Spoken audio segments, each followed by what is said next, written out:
In a ritual that has become all too familiar, a black banner unfurls, masked policemen step forward, and, as the locals put it, the tear gas buffet begins. Police call it the minimum force necessary to disperse rioters. Dr. Wang Qiuquan says it's poisoning his patients. The government still hasn't provided any guidance or a medical solution for us. It's already been 5 months, thousands of rounds of tear gas shot, but they still haven't told us how we should tackle this. A practitioner of traditional Chinese medicine, he prescribes herbs for patients who have inhaled the gas, like this student who suffers from a cough, sore throat, and dry eyes. She reports on the protests for her university and uses the name Mavis to protect her identity.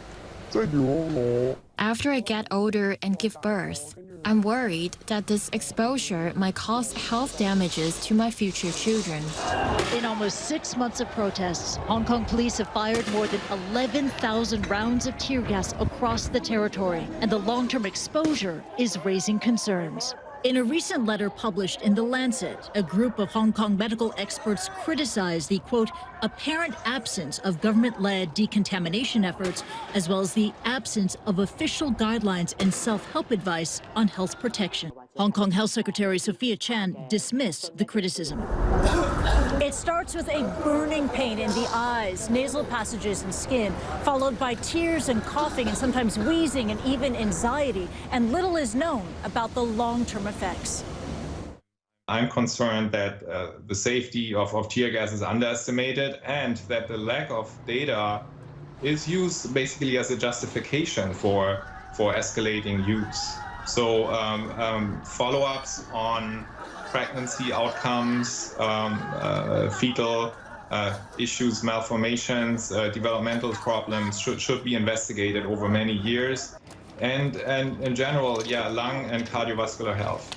And there's an additional danger posed by tear gas when it's misused. Like when it's released into an enclosed space where there is less fresh air and fewer escape routes.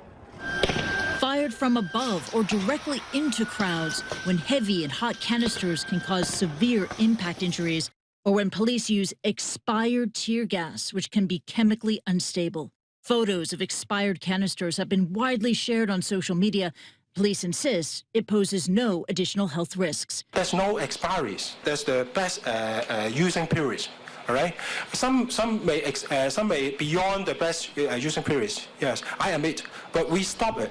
Those beyond the best using period will not cause any additional harm. On November 12th, Hong Kong police fired 1,567 canisters of tear gas. That's a lot. Given that there are 1,440 minutes in a day, that means they fired more than 1 canister a minute. Tear gas may be banned for military use, but as the protests rage on, it continues to float through the territory. So patients turn to Dr. Wang and his traditional remedies in a desperate bid to restore the body's balance and release the pain. Kristie Lu Stout, CNN, Hong Kong.